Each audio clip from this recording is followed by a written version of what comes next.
Hello my dear students, welcome to Tour Academy. I hope you must have seen my previous videos also, bio के, chemistry के. Today I am going to start a new chapter, physics का chapter है ये motion, first chapter है physics का motion.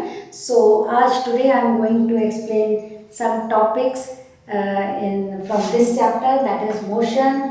What is motion, scalar and vector quantities क्या होती हैं, what is distance and what is displacement. With examples I am going to explain these topics, right? So let's start. First of all I will explain what is the meaning of motion. Motion का मतलब होता है physics में कि if anything, any object changes its position with respect to some stationary object जो उसके आसपास इधर उधर पड़ी होती हैं as taken as reference point, then it is said to be under motion. So again I will repeat. What is motion? Whenever an object changes its position with respect to other stationary objects taken as reference point, then the body is said to be under motion. So this is the meaning of motion in physics. Now what are scalar and vector quantities?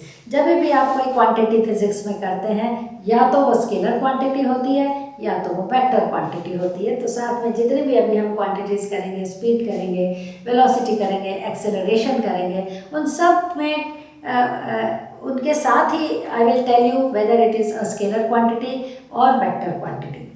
तो first of all I will tell you what is the meaning of scalar quantity. Scalar quantities are those which have magnitude but irrespective of direction but not the direction. यानी कि उनका magnitude तो होता है 14 kilometre, 20 kilometre, 30 kilometre, but irrespective of direction, direction is not given, then it is said to be a scalar quantity. Examples मैं आपको इसके बताती हूँ. लाइक मास है, मास की क्वांटिटी तो होती है 10 kg, 20 kg, पर हम डायरेक्शन कभी मेंशन नहीं करते हैं इसका कि 20 kg in east direction, in west direction. It's not like that. So mass is a scalar quantity. Volume is also a scalar quantity. इसके अलावा टेम्परेचर है, डिस्टेंस है, स्पीड है. These are some of the scalar quantities which we are going to explain in this chapter. उसके बिल्कुल opposite होती है vector quantities. Vector quantities are those in which mass as well as the direction is mention, जिसमें mass भी है, magnitude भी है, magnitude as well as the direction. Those quantities are known as vector quantities. इसके examples है like आपका displacement है, it is a vector quantity, it has magnitudes as well as the direction. Magnitude का मतलब 5 kilometer, 3 kilometer, 8 kilometer, and the direction is also given in the east towards the south like this. So it will be a vector quantity. So those are vector quantities which have magnitude as well as the direction. Those are known as vector quantities. Example मैंने अभी बताया इसके कि like आपका acceleration है, displacement है, velocity है. These are some of the vector quantities we are going to explain in this chapter. इसके बाद आ जाता है कि what is distance. डिस्टेंस भी कहने को तो बहुत आसान सी चीज़ है, पर फिजिक्स के अकॉर्डिंग डिस्टेंस क्या होता है कि actual length covered by the moving object. जब भी कोई ऑब्जेक्ट मूव करता है from one place to another place, it covers a length. तो actual length covered by an object, by a moving object is known as distance. अभी मैंने ये छोटे मोटे एग्जाम्पल्स इसमें दिए हुए हैं, उसके बेस पे मैं आपको इसमें बताऊंगी कि what is distance. And now what is displacement. Displacement is the shortest distance covered by the object from starting position to the end position. Start कहाँ से हुआ, एंड कहाँ से हुआ, जैसे मर्जी वो घूमता फिरता आया, but the shortest distance covered by the object is known as displacement. ये दोनों जो क्वांटिटीज हैं, डिस्टेंस एंड डिस्प्लेसमेंट, आपकी क्लियर होंगी on the basis of these examples. अब इसमें देखिए कि there is an object, it starts from A से स्टार्ट होके it goes towards the B की तरफ जाता है, and it covers the length 5 kilometre की लेंथ कवर करता है. From B to C it covers 3 kilometres, and उसके बाद ये ए से सी तक इसने कवर किया है 4 kilometre. This is the initial point, this is the final point. Now find out the distance covered by this object and the displacement covered by this object. तो distance तो इसने कितना कवर किया, 5 किलोमीटर प्लस 3 किलोमीटर. यहाँ आके ये रुक गया, ठीक है. A, B, C पे आके ये रुक गया. So total length covered by this object is 5 + 3 that is 8 kilometres. तो इस ऑब्जेक्ट का डिस्टेंस तो हुआ, distance is equal to total length इसने कितनी कवर करी 5 kilometre + 3 kilometre, 5 + 3 = 8 kilometres.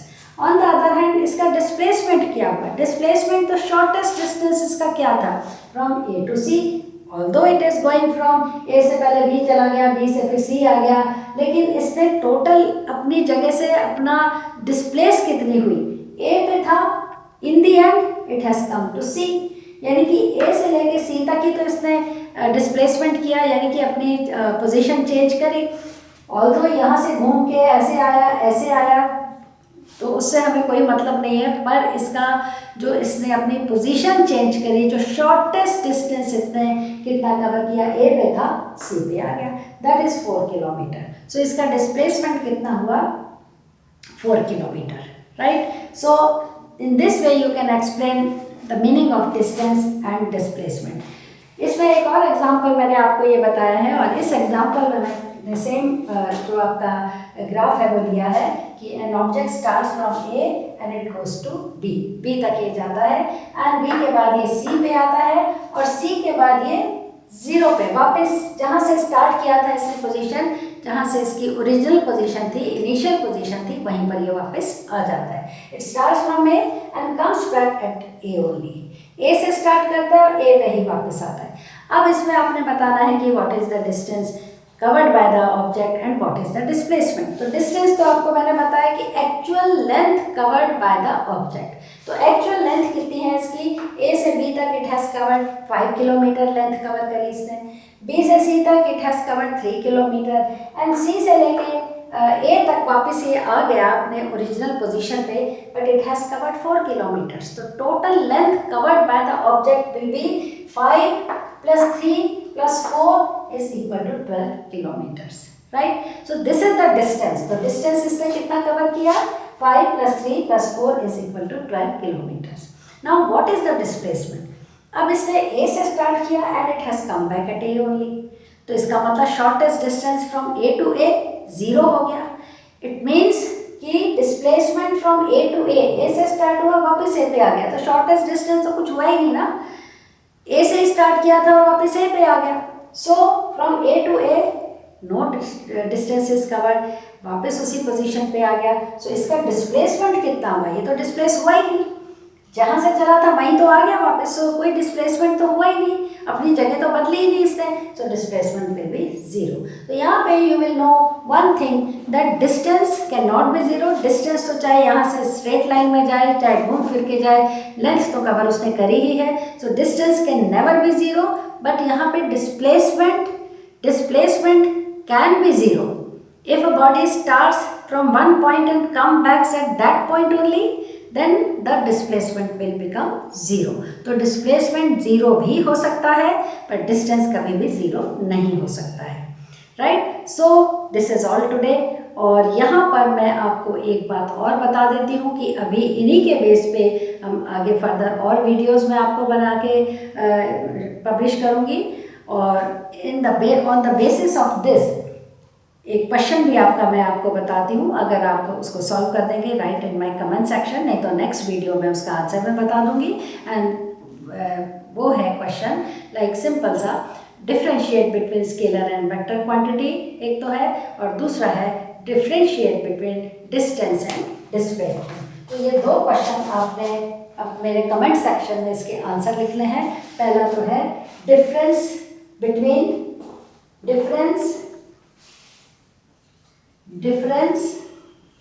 between scalar and vector quantity, right? And दूसरा जो आपका क्वेश्चन मैं आपको दे रही हूँ, this is question number 1। Question number 2 is difference between distance and displacement. ठीक है, सो आज ये दो क्वेश्चन इस पे बन गए इंपॉर्टेंट क्वेश्चन। एग्जाम्पल मैंने बता दिए, आपको किसी भी बुक में इनके आंसर मिल जाएंगे, एनसीईआरटी के भी क्वेश्चन हैं ये। So please try to find out the answers of these two questions. Question number 1 is differentiate between scalar and vector quantity and differentiate between distance and displacement. और आपको अगर नहीं समझ में आते हैं तो write down in my comment section, आप पूछ सकते हैं, I will explain the answers. So this is all about today. Thank you so much for watching my video. If you like the video, please share it, subscribe it, and thank you so much again.